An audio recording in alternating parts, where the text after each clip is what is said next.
Welcome back guys to our YouTube channel digital Taiyari. मेरा नाम है चेतन पारिक। परसेंटेज टॉपिक चल रहा है आर.एस. अग्रवाल की हिंदी वाली बुक में, उसी को कंटिन्यू करेंगे अपन। पार्ट नंबर 3 है ये। 79 नंबर क्वेश्चन आपके सामने है। हर एक सवाल आप साथ साथ में ट्राई करते रहें। देखो क्या कह रहा है ये सवाल। किसी बाल्टी में 66.2/3% भरी हुई होने की तुलना में 80% भरी होने पर 2 लीटर अधिक पानी आता है, तो बाल्टी की धारिता कितनी है ये आपको ज्ञात करनी है। देखो 66.2/3% का अगर मैं फ्रैक्शन में लिखता हूँ ये कितना होता है, 2/3 होता है। और 80% को अगर मैं फ्रैक्शन में लिखता हूँ ये कितना होता है, 4/5 होता है। 3 और 5 का एलसीएम कितना होता है, 15। तो एक बार के लिए मैं मान लेता हूँ कि बाल्टी की धारिता 15 लीटर है। 15 का 2/3 कितना होता है, 15 का 2/3 10 होता है। और 15 का 4/5 कितना होता है, 15 का 4/5 देखो 15 का 4/5 यहाँ पे निकाला कितना होता है, 12। यानी कहने का मतलब हुआ कि पूरी धारिता अगर 15 है, उसका 66.2/3% का मतलब है 10 और 80% का मतलब है 12। अगर 10 की जगह 12 भरी है, इसका मतलब ये कह रहा है कि 2 लीटर ज्यादा आ रहा है। और अगर यूं देखा जाए तो भी यहाँ पे कितना आ रहा है, 2 लीटर ज्यादा आ रहा है। मतलब 1 लीटर यानी 1 यूनिट की वैल्यू कितनी है, 1 लीटर है। तो ये कह रहा है कि बाल्टी की धारिता कितनी है। अगर 2 की वैल्यू एक्चुअल में 2 ही है तो 15 की वैल्यू भी एक्चुअल में कितनी होगी, 15 ही होगी। यानी 15 लीटर। ऑप्शन बी जो है इस क्वेश्चन का करेक्ट आंसर है। क्लियर। नेक्स्ट क्वेश्चन की तरफ चलते हैं। 80 नंबर क्वेश्चन क्या कह रहा है। 50 केजी शीशे व टीन के मिश्रण में 60% शीशा है।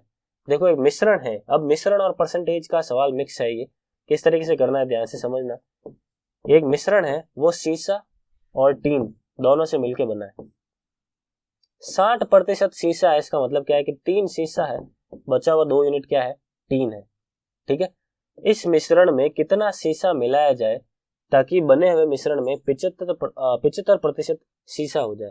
शीशा जो है 75% हो जाए, इसका मतलब अगर ये 3 है, ये कितना हो जाए, 1। आपने क्या किया है, यहाँ पे शीशा मिलाया है, कुछ शीशा आपने और ऐड किया है। तो ये कह रहा है कि कितना ऐड किया है ताकि 75% बन जाए।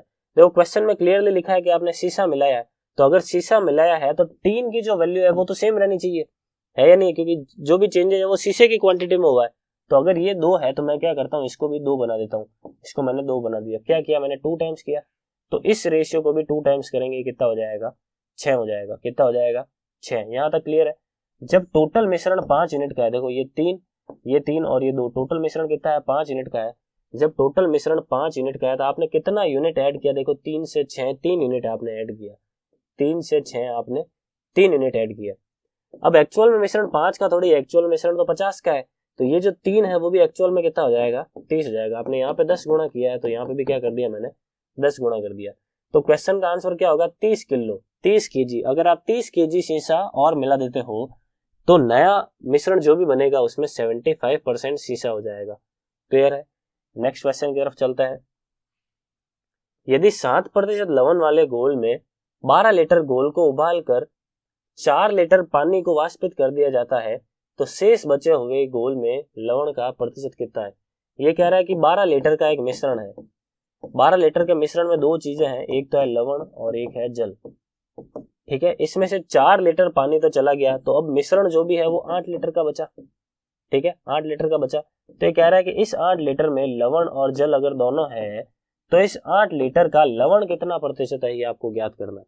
देखो सबसे पहले क्वेश्चन में साफ साफ लिखा है कि 12 का 7% लवण है। इस 12 लीटर में 7% तो लवण है, यानी 12 का 7% कितना है, लवण है। देखो लवण जितना पहले था लवण उतना ही बाद में है। चेंजेस जो भी है वो जल के अंदर आया। क्वेश्चन में साफ साफ लिखा है 4 लीटर जल वाष्पित हो गया, यानी लवण जितना पहले था लवण उतना ही बाद में है। यानी इस 8 लीटर में लवण की जो मात्रा है वो उतनी ही है जितनी इसमें थी। तो पहले कितनी थी, 12 × 7/100 थी, तो अब भी इतनी ही है। ठीक है। अब ये 8 का कितना प्रतिशत है, 8 का ये जो चीज है वो कितना प्रतिशत है, तो अपॉन में 8 करके इसको सॉल्व कर लेते हैं। परसेंटेज में चेंज करने के लिए इंटू 100 कर लेते हैं। 100 से 100 कट गया, 4 से 2 बार में कट रहा है, 4 से 3 बार में कट रहा है, 7 × 3 कितने हो गए, 21/2। और 21/2 कितना होता है, 10.5%। ऑप्शन ए जो है इस क्वेश्चन का करेक्ट आंसर हो जाएगा। क्लियर है। नेक्स्ट क्वेश्चन की तरफ चलते हैं। नेक्स्ट क्वेश्चन क्या कह रहा है, 3 लीटर चीनी के घोल में 40% चीनी है। इस घोल में 1 लीटर पानी मिलाए जाने पर नए घोल में कितने प्रतिशत चीनी होगी। देखो बिल्कुल सेम सवाल है जो लास्ट सवाल अपन ने किया था। 3 लीटर का एक मिश्रण है, 3 लीटर के मिश्रण में 2 चीजें, एक तो चीनी है और एक पानी है, जल है। ठीक है, ये कह रहा है कि आपने क्या कर दिया, इसके अंदर 1 लीटर पानी और मिला दिया। 1 लीटर आपने पानी मिला दिया तो मिश्रण कितने का हो गया, देखो टोटल 4 लीटर का हो गया। उसमें है क्या क्या, चीनी और पानी दोनों है, चीनी और जल दोनों है। चीनी पहले जितनी थी चीनी अब भी उतनी है, चेंजेस किसमें आया, केवल और केवल पानी में आया। यानी पहले चीनी कितनी थी, 3 लीटर का 40%, तो अब भी चीनी कितनी है, 3 का 40%। ठीक है, यानी इस टोटल 4 लीटर में इतनी तो चीनी है। तो कितने प्रतिशत है टोटल गोल की, टोटल गोल 4 का है तो देख लो 4 का कितना प्रतिशत आ रहा है, इसको सॉल्व करना है। अब इंटू 100 कर रहा हूं ताकि परसेंटेज के अंदर चेंज हो सके। ठीक है, इस चीज को सॉल्व करता है, 100 से 100 कट गया, 4 से इसको काटा 10 बार में, 3 इंटू 10 कितना होता है, 3 इंटू 10 होता है 30%। ऑप्शन सी 30% इस क्वेश्चन का करेक्ट आंसर हो गया। क्लियर है, बिल्कुल सेम सवाल है जो लास्ट वाला सवाल अभी अपन ने किया था। चलते हैं अगले सवाल की तरफ। हर सवाल को आप भी साथ साथ में ट्राई करते रहें। 40% अल्कोहल के 5 लीटर विलियन में 1 लीटर पानी डालने पर नए विलियन में अल्कोहल की मात्रा कितनी हो जाएगी। देखो बिल्कुल अगेन सेम सवाल है कि भाई 5 का 40% तो अल्कोहल ही है, और अल्कोहल अब भी उतना ही है क्योंकि चेंजेस अपन ने क्या किया, केवल पानी डाला है। अल्कोहल जितना पहले था उतना उतना बाद में, पहले 5 लीटर का मिश्रण था, अब कितने लीटर का हो गया, 6 लीटर का मिश्रण हो गया। तो इंटू 6 कर देता हूँ और एक इंटू ऊपर की तरफ 100 और कर देता हूँ ताकि परसेंटेज के अंदर चेंज हो सके। 100 से 100 काट देता है, 2 से काटा 20 बार में, 2 से काट दिया 3 बार में, कितना आ रहा है देखो 100/3। 100/3 कितना होता है, 33 सही 1/3%। ऑप्शन डी 33 सही 1/3% इसका करेक्ट आंसर हो गया। क्लियर, नेक्स्ट क्वेश्चन की तरफ चलते हैं। डायरेक्ट देखो 90 नंबर क्वेश्चन की तरफ आ गए हैं। बीच में जो क्वेश्चन मिस हुआ है वो क्वेश्चन नंबर आपको नोट करना है और वो आपको खुद को करना है। बिल्कुल सेम टाइप के सवाल चल रहे थे इसलिए वो मैंने आपके लिए छोड़ा है, आपको जरूर करना है उन सवालों को। चलते हैं इस सवाल की तरफ, 90 नंबर की तरफ। क्या कह रहा है, यदि मिटाने वाले रबड़ों के भाव में 25% की कमी हो जाए। भाव में 25% की कमी का मतलब क्या है कि भाव पहले 4 थे, अब भाव कितना हो गया 3। तो ये कह रहा है तो कोई व्यक्ति 1 रुपए में 2 रबड़ और खरीद सकता है। तो 1 रुपए में रबड़ों की संख्या ज्ञात करो, कितनी वो प्राप्त कर सकता है। देखो क्या कह रहा है कि रबड़ की कीमत में 25% की कमी होती है, तो ये कह रहा है कि अगर कीमत के अंदर कुछ कमी होती है तो खपत के अंदर वृद्धि ही होगी। और एक चीज और दे रखा है कि पहले वो 1 रुपए में कुछ रबड़ खरीदता था, लेकिन अब 1 रुपए में 2 रबड़ ज्यादा खरीद लेता है। यानी एक्सपेंडिचर भी कहीं ना कहीं सेम है, पहले भी 1 रुपया खर्च कर रहा था और अब भी 1 रुपया ही खर्च कर रहा है। और इस टाइप के सवाल अपन ने प्रीवियस वीडियोस के अंदर भी किए थे कि जब भी खर्चा सेम हो तो आपको क्या करना है, क्वांटिटी का रेशियो निकालने के लिए उल्टा करना है। प्राइस का जो भी रेशियो आ रहा है 4 से 3 आ रहा है तो इसका उल्टा कर दोगे 3 से 4, ये क्या हो गया, क्वांटिटी का रेशियो हो गया। कहने का मतलब क्या है कि पहले अगर वो 3 यूनिट खरीदता था तो अब वो कितने यूनिट खरीदता है, 4 यूनिट खरीदता है। कितने यूनिट ज्यादा खरीद रहा है, 1 यूनिट। लेकिन एक्चुअल में 1 यूनिट ज्यादा नहीं है, एक्चुअल में 2 रबड़ ज्यादा है। 1 यूनिट की वैल्यू कितनी आ रही है, 2 आ रही है। तो इस 4 की वैल्यू कितनी आ जाएगी, 2 गुणा कर लोगे तो 8 आ जाएगी। यानी अब वो 1 रुपए में 8 रबड़ खरीदता है, लेकिन पहले वो 1 रुपए में 6 रबड़ खरीदता था। क्वेश्चन में अब पूछ रहा है कि अब कितने रबड़ खरीद लेगा, तो अब के लिए इसका आंसर क्या हो जाएगा, 8 रबड़। 1 रुपए में प्राप्त रबड़ों की संख्या कितनी है, तो नई वाली पूछी गई है, 8 इसका एक्चुअल आंसर हो जाएगा, option A. Clear, next question की तरफ चलते हैं। नेक्स्ट क्वेश्चन क्या कह रहा है, ये वाला क्वेश्चन जो है मार्क्स से रिलेटेड क्वेश्चन है, ये भी काफी इंपॉर्टेंट सवाल होते हैं।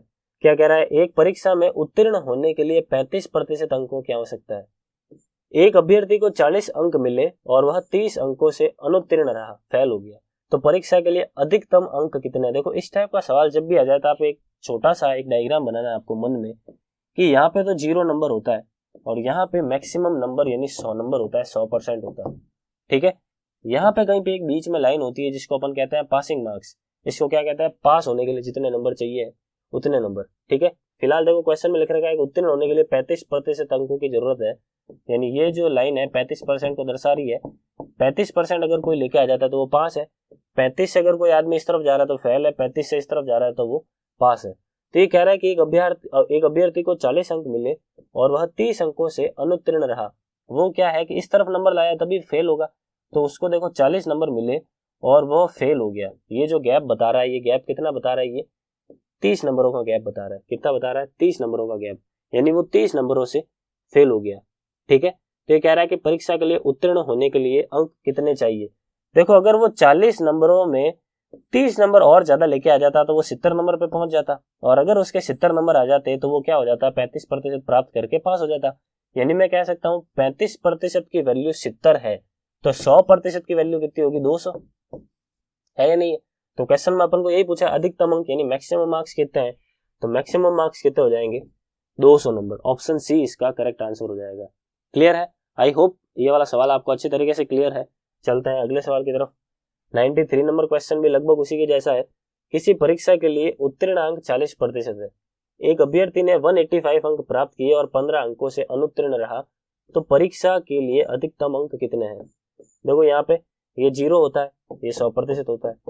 40% अगर वो लाता तो वो पास हो जाता, ठीक है, लेकिन उसने 185 ही प्राप्त किए और वो 15 अंकों से फेल हो गया। अगर वो 15 ज्यादा ले आता तो वो 200 पे पहुंच जाता, और 200 लाता इसका मतलब 40% होके वो पास हो गया। अगर 40% की वैल्यू 200 है, यानी आपने क्या किया, इंटू 5 किया है, तो 100% की वैल्यू क्या होगी, इंटू 5 कर देंगे, कितना हो जाएगा, 500 नंबर। यानी मैक्सिमम मार्क्स कितना हो गए, option C 500। Clear, next question की तरफ चलते हैं। एक परीक्षा में लड़कियों तथा लड़कों के लिए उत्तीर्ण प्रतिशत था क्रमशः 35% और 40% है। मतलब किसी लड़की को अगर पास होना है तो 35% अंक लाने हैं, लेकिन अगर लड़के को पास होना है तो 40% अंक लाने हैं। एक लड़के ने 483 अंक प्राप्त किए तथा वह 117 अंकों से अनुत्तीर्ण रहा, तो लड़कियों के लिए न्यूनतम उत्तीर्ण अंक कितने हैं, ये आपको ज्ञात करना है। देखो लड़का 483 नंबर लेके आ गया, फिर भी वो 117 नंबरों से फेल हो गया, तो अगर वो 483 में 117 नंबर और ले आता तो उसके कितने हो जाते, 600 नंबर हो जाते। और अगर 600 नंबर हो जाते तो वो लड़का पास माना जाता, है नहीं है। और पास माना जाता इसका मतलब उस लड़के ने कहीं ना कहीं 40% अंक प्राप्त कर लिया है। इसका मतलब मैं कह सकता हूँ कि ये जो 600 है वो 40% के इक्वल है, तो 100% इक्वल कितना होगा, इंटू 100 कर दूं, 0 से 0 काट देता है, ये देखो 15 बार में कट गया, 15 इंटू 100 कितना हो गया, 1500। यानी परीक्षा के अधिकतम अंक, परीक्षा के मैक्सिमम मार्क्स कितने हैं, 1500 है, ठीक है। अब ये कह रहा है कि लड़कियों को पास होने के लिए न्यूनतम कितने अंकों की आवश्यकता है। 1500 नंबर का पेपर है, लड़की अगर 35% भी लेके आती है तो वो पास हो जाएगी। तो इसका क्या कर देता हूँ, देखो 35% निकाल देता हूँ, इसको सॉल्व कर देंगे, अपना आंसर आ जाएगा, कितना आएगा, ये 75, यहाँ पे आ गया 7, 45 और 7 कितने हो जाएंगे, यहाँ पे 52, कितने हो जाएंगे, 45, 15 इंटू 3 हो गए 45, और 45 और 7 जब मैंने ऐड कर दिया तो कितने हो गए, 525। ऑप्शन ई इनमें से कोई नहीं अपना एक्चुअल आंसर हो गया। क्लियर है, मैं एक बार वापस चेक कर लेता हूँ। 1500 नंबर यहाँ पे आ गया, 1500 का 35 निकालना था अपन को, 15 इंटू 5 करने पर 75 का 5 यहाँ पे चला गया 7, उसके बाद 15 इंटू 3 45 और 7 कितने होता है, 52, यानी 525 इसका आंसर सही है। None of these, option E जो है करेक्ट आंसर है। क्लियर, नेक्स्ट क्वेश्चन की तरफ चलते हैं।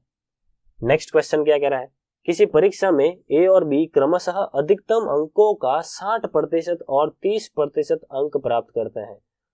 इनके प्राप्तांकों का योग अगर 783 है तो परीक्षा में उत्तीर्ण परीक्षा के पूर्णांक कितने हैं, अधिकतम अंक कितने हैं, ये आपको ज्ञात करना है।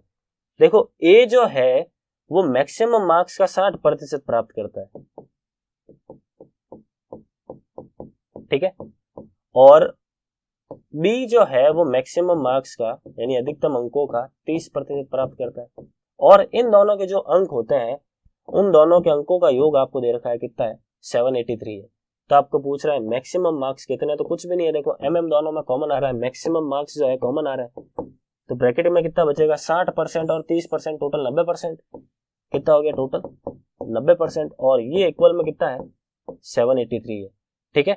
इस चीज को सॉल्व करना है, मैक्सिमम मार्क्स निकालने के लिए 783 डिवाइडेड बाई 90 इंटू क्या कर देंगे, यहाँ पे 100 कर देंगे।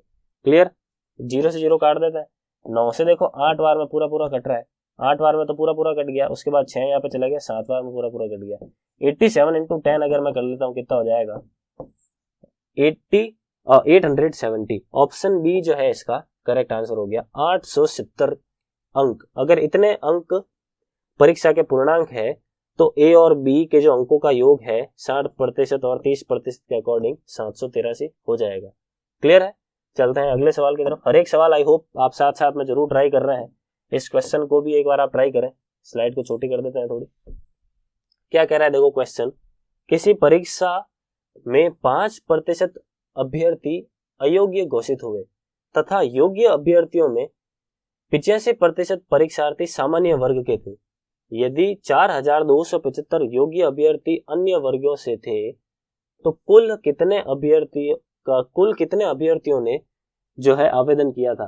देखो मान लेते हैं टोटल 100 लोगों ने आवेदन किया था, 100 लोगों ने मान लेते हैं टोटल आवेदन किया था। ये कह रहा है कि 5% तो अयोग्य है, इसमें से 5% अगर अयोग्य है तो पीछे जो 95 बच रहे हैं वो कैसे हैं, योग्य है। क्लियर है यहाँ तक। आगे क्या कह रहा है, योग्य अभ्यर्थियों में से 85% सामान्य वर्ग के हैं और बचे हुए जो 15% है वो कैसे अन्य वर्गों के हैं।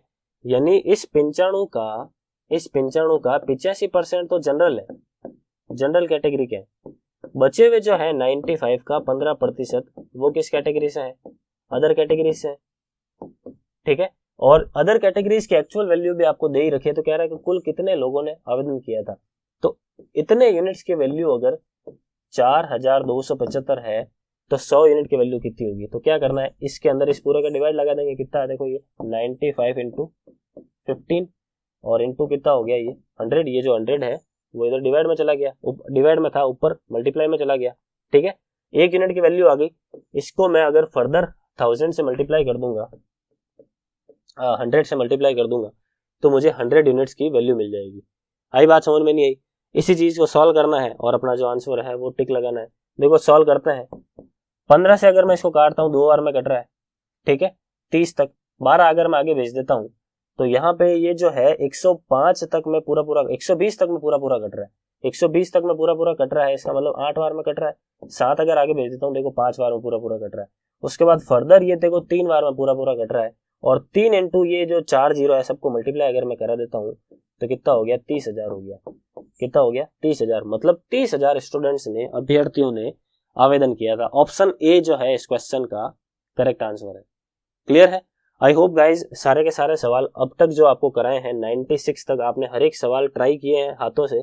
जो क्वेश्चन मिस हुए हैं वो क्वेश्चन नंबर आपने नोट किए हैं, वो क्वेश्चन आपको करना है। बिल्कुल सेम टाइप के सवाल है, मैं आपको फिर से बता दूं जो मैं आपको यहाँ पे करवाता हूँ। फिलहाल इस वीडियो के अंदर इतना ही रखते हैं। आगे आने वाले पार्ट्स के अंदर अपन आगे आने वाले क्वेश्चंस को सॉल्व करेंगे। Thank you.